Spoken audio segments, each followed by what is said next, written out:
but agriculture is what we need to make everything else work. 40% of global potash comes from Belarus and Russia specifically, and it is very questionable in my mind whether Russia's potash producing facilities and processing facilities can be managed by the Russians themselves. Most of the advanced technological stuff that is required to make a modern system run, especially in things like petrochemical and minerals processing, is not provided by the Russians. It's Western labor and tech that is brought in, and that has, in essence, gone to zero. There are huge portions of the world, most notably South America, Sub-Saharan Africa, North Africa, South Asia, Southeast Asia, and Australia. They don't have a single scrap of potash at all. Luckily for us in North America, we have you. Canada is the world's single largest supplier. Most of that comes from Saskatchewan. A little bit of that comes from Manitoba. If I were you, I would double, triple, and quadruple down on that, because the world is going to need a lot more than we can get. And if you start right now, it'll come online in 10 years. So we have a lot of famine in front of us, even if we get going today. Okay, energy. This is a pipeline map. We're going to look first at the green lines. Those are the oil pipes. The places that matter are these two ports right here. In the north, you have the port of Primorsk on the Baltic, and in the south, you have the port of Novorossiysk on the Black. What's going on is the Europeans, the Canadians, and the Americans have banned insurance on all Russian vessels. And I know, you guys you got me up at 9 o'clock to talk about insurance. Just bear with me. Insurance is becoming a very exciting space. For shipping, if you don't have a maritime insurance policy, you cannot enter port, exit port, or go into any constrained waterway like, say, the Panama Canal. So it's a big deal. In a part to get around this, the Russians are offering direct sovereign indemnifications, but you may have heard they're a little cash shy. And if something happens to a boat, it's about $1 billion payout. So assuming you're willing to suck up the price increase on the crude, there's a vested interest for a lot of countries to grab a Russian ship or two just to force the Russians to pay. Now the Chinese, in order to still get Russian crude, have,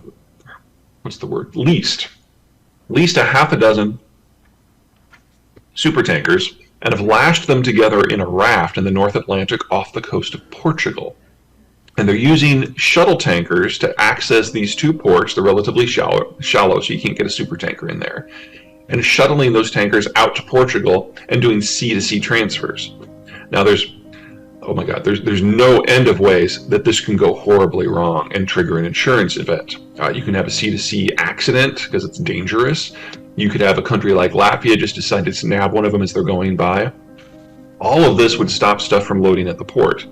And that becomes very important very quickly, because the Russian oil patch isn't like Texas. It's more like northeastern Manitoba. It's in the permafrost. And as you folks know, in the winter, as long as you are moving, you are fine. But if you stop, you freeze to death. Same with oil. If the ports can't discharge cargo, pressure builds up in the ports all the way back to the pipes, all the way to the wells in Siberia.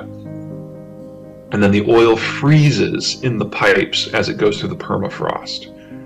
The water that comes up as a byproduct turns to ice, and when water turns to ice, it expands and it busts the pipe from the inside out. The last time this happened in Russia was 1992, and it took the Russians 30 years to bring it all back online. Only it wasn't the Russians who brought it back online. It was the Western services firms operating in Russia, which are now almost completely gone. So all we need is one or two events with shipping or with insurance, and we lose about 4 million barrels a day of Russian crude all at once. And as you guys know, the pricing for oil and for fuels and electricity does not follow normal supply and demand. If you need a liter of gasoline to get to work, and you can only get 3/4 of a liter, not only will you pay whatever you have to do to get that last quarter, whatever price you pay for that last little bit applies to the entire market. The marginal supplier sets the price.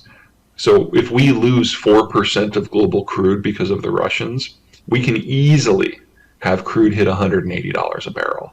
and it won't come back because this Russian stuff will be offline for decades. Same map, we're going to look at the red lines now. The red lines are natural gas, and this is the one that really matters. About 3 weeks ago, someone blew up this pipeline. This is the Nord Stream line. It goes from mainland Russia under the Baltic Sea directly to Germany with no transit states in between. It was responsible for 40% of German natural gas sourcing. So they didn't lose a marginal supplier. They lost their prime supplier. And they're attempting to replace those volumes with 7 different marginal suppliers. So of course natural gas prices in Germany are 6 times what they are in North America. People are only now starting to gain this forward to indicate what it means. Americans are pretty agnostic about where we get our energy. We get it from Canada, we make some ourselves, we get some from Mexico, we get some from Saudi Arabia. If no one's looking, maybe we get a little bit from Venezuela. It's not how the Germans are. The Germans are in a much more constrained environment, and so they have to have a plan in order to keep the lights on. So they cut deals with state-owned companies whenever they can because they believe that that's more reliable. They bring in large volumes, and the natural gas doesn't simply provide the basis for the German electricity system, but also for the German industrial system. They use that natural gas for their petrochemical sector, and then the petrochemicals don't get exported. It's all kept in-house, and it forms the basis for their manufacturing works. Well, they've lost the first step. No natural gas, no petrochemicals, no manufacturing. If you want a Beamer, you should probably go out and get it because this is probably going to be the last one. The German industrial base is going to collapse over the course of the next year and a half. It gets worse because this is the German backup plan.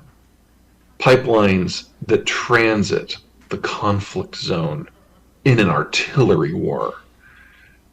We're probably going to be looking at the Germans losing roughly 2/3 of their total natural gas needs, and there's no way their economic model can survive that.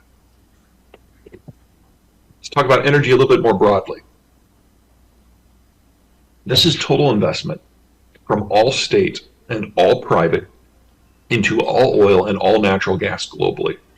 Now, back in 2014, a narrative took hold that we're done with fossil fuels. We have to be completely off of them by 2040 in order to keep our greenhouse gases below a level that will bust that 2 degrees centigrade threshold that we're all hearing about. And since it takes 3 to 8 years to bring a field online and another 5 to 15 years to break even, we're already looking at a 2040 horizon. So why would you put your money into a project that you know you will never get paid back for? Now, 3 to 8 years to get first energy out of a new project.